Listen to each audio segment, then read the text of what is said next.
S, ಇಂದಿನಿಂದ ವಿಶ್ವವಿಖ್ಯಾತ ಪೂರಿಯ ಶ್ರೀ ಜಗನ್ನಾಥ ಯಾತ್ರೆ ಪ್ರಾರಂಭವಾಗಿದೆ. ಜಗನ್ನಾಥ ಯಾತ್ರೆ 9 ದಿನಗಳ ಕಾಲ ನಡೆಯಲಿದೆ. ಈಗಾಗಲೇ ಸಹಸ್ರಾರು ಸಂಖ್ಯೆಯಲ್ಲಿ ಭಕ್ತರು ಜಗನ್ನಾಥನ ರಥಯಾತ್ರೆಯಲ್ಲಿ ಭಾಗವಹಿಸಿದ್ದಾರೆ. 9 ದಿನಗಳ ಕಾಲ ನಡೆಯುವಂತಹ ಈ ರಥಯಾತ್ರೆಯಲ್ಲಿ ದೇಶದ ವಿವಿಧ ಭಾಗಗಳಿಂದ ಅಲ್ಲದೆ ವಿದೇಶದ ವಿವಿಧ ಭಾಗಗಳಿಂದ ಭಕ್ತರು ಆಗಮಿಸ್ತಾ ಇದ್ದಾರೆ.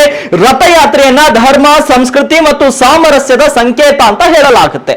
ರಥಯಾತ್ರೆಯಲ್ಲಿ ದೇಶದ ವಿವಿಧ ಗಣ್ಯರು ಕೂಡ ಭಾಗಿಯಾಗಿದ್ದಾರೆ. ಒಡಿಶಾದ ಸಿಎಂ ಮೋಹನ್ ಚರಣ್ ಮಾಂಝಿ ಮತ್ತು ಕೇಂದ್ರ ಸಚಿವರಾಗಿರುವಂತಹ ಧರ್ಮೇಂದ್ರ ಪ್ರಧಾನ್, ಬಿಜೆಪಿಯ ಸಂಸದ ಸಂಬಿತ್ ಪಾತ್ರ ಸೇರಿದಂತೆ ಹಲವು ಗಣ್ಯರು ಕೂಡ ಭಾಗಿಯಾಗಿದ್ದಾರೆ. ರಥಯಾತ್ರೆಯ ಸಮಯದಲ್ಲಿ ಭಗವಾನ್ ಜಗನ್ನಾಥ, ಬಲಭದ್ರ ಮತ್ತು ದೇವಿ ಸುಭದ್ರ ತಮ್ಮ ಚಿಕ್ಕಮ್ಮನ ಮನೆಯಾದ ಗುಡಿಚಾ ದೇವಸ್ಥಾನಕ್ಕೆ ಪ್ರಯಾಣವನ್ನ ಬೆಳೆಸ್ತಾರೆ. ಇವತ್ತು ಅಲ್ಲಿ 9 ದಿನಗಳ ಕಾಲ ಅವರು ತಗುತ್ತಾರೆ. ಈ ಸಮಯದಲ್ಲಿ ಗುಡಿಚಾ ದೇವಸ್ಥಾನವು ಭಕ್ತರಿಂದ ತುಂಬಿ ತುಳುಕುತ್ತೆ. ಯಾಕಂದ್ರೆ 9 ದಿನಗಳ ಕಾಲ ದೇಶದ ವಿವಿಧ ಭಾಗಗಳಿಂದ ಅಲ್ಲಿಗೆ ಭಕ್ತರು ಬರ್ತಾರೆ.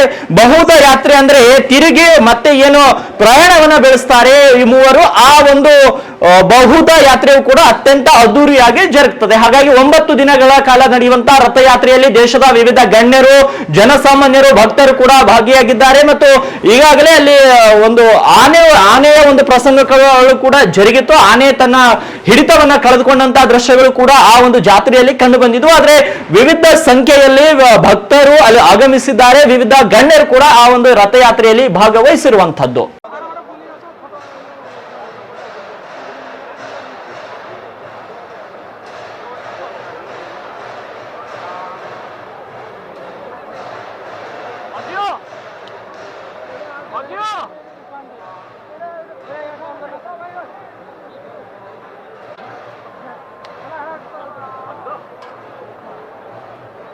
कितने बाटलो